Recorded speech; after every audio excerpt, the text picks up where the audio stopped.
Roper a-t-elle un avantage concurrentiel? La réponse est essentiellement oui. C'est une entreprise qu'on a déjà analysée plusieurs fois sur cette chaîne.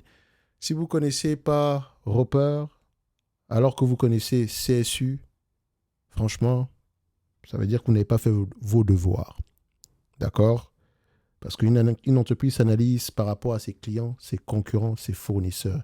Concurrent de la compagnie qu'on appelle CSU, c'est qui? Voilà, merci, vous connaissez maintenant.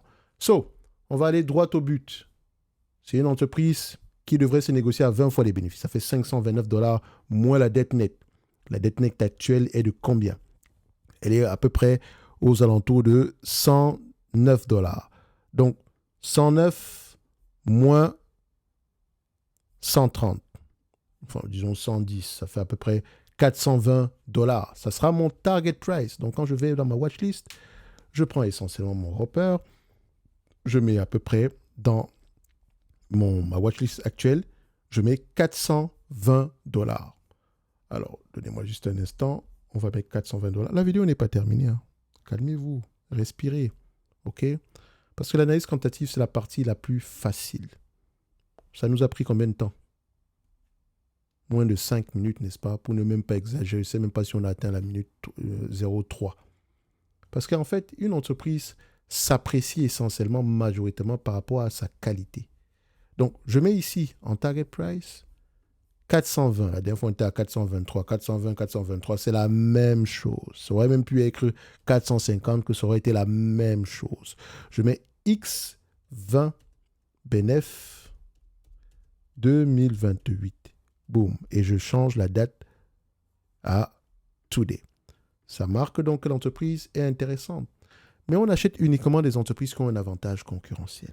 Pour ceux qui ne savent pas encore, l'avantage concurrentiel vous permet ici, c'est une sécurité supplémentaire, d'accord, pour vous, actionnaires, pour vous permettre d'estimer la pérennité, la stabilité des marges bénéficiaires. Parce que toutes les entreprises ici sont en compétition.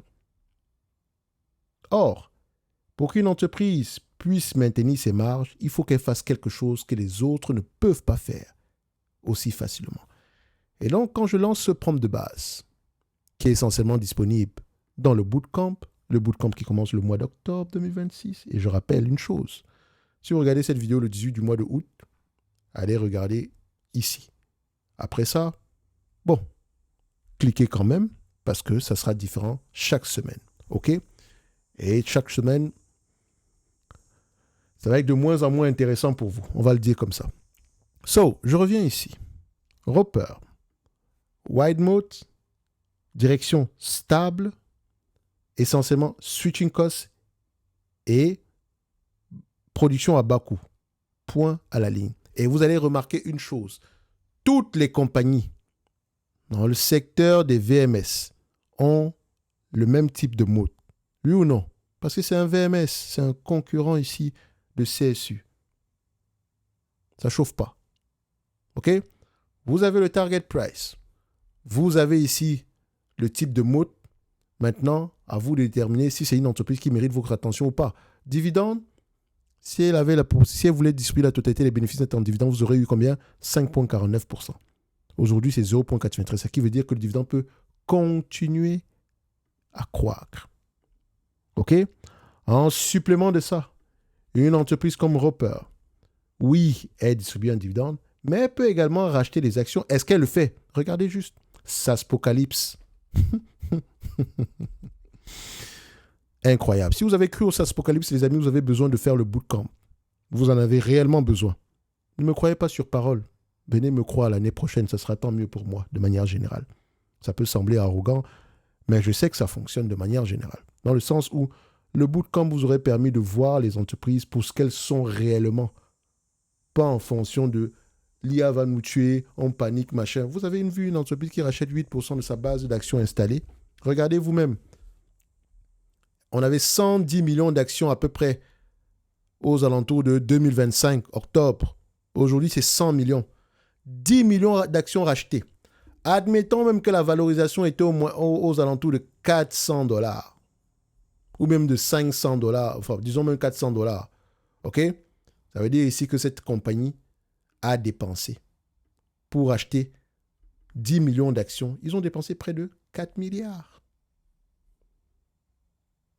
Et ils ont les moyens de le faire. C'est une entreprise qui sait pertinemment qu'il y a de grandes chances qu'elle continue à maintenir son avantage concurrentiel dans le futur. Mais elle ne fait pas la même chose que CSU. Elle ne fait pas ce que se fait. Ils ne font pas la même chose de la même façon. On va le dire comme ça. Ne me croyez pas sur parole. Allez vérifier. OK? Un like, un abonnement, un commentaire, ça fait toujours plaisir. Pour ceux qui sont sérieux dans leur processus d'apprentissage en matière de stock picking, c'est maintenant. Et c'est en description de la vidéo. Vous avez des questions? Toutes les informations se trouvent sur le site que vous allez rejoindre en description de la vidéo. Merci. Au revoir. Et vous pouvez tester par vous-même. Hein. C'est une vidéo qui ne sera pas assez vue parce que les gens ne connaissent pas cette compagnie. Vous connaissez toujours le même type d'entreprise. Heureusement qu'ici, on est focus sur la qualité. Et donc, on fait essentiellement des vidéos par rapport aux entreprises qui nous intéressent en majorité et non qui intéressent le public en majorité. C'est la nuance.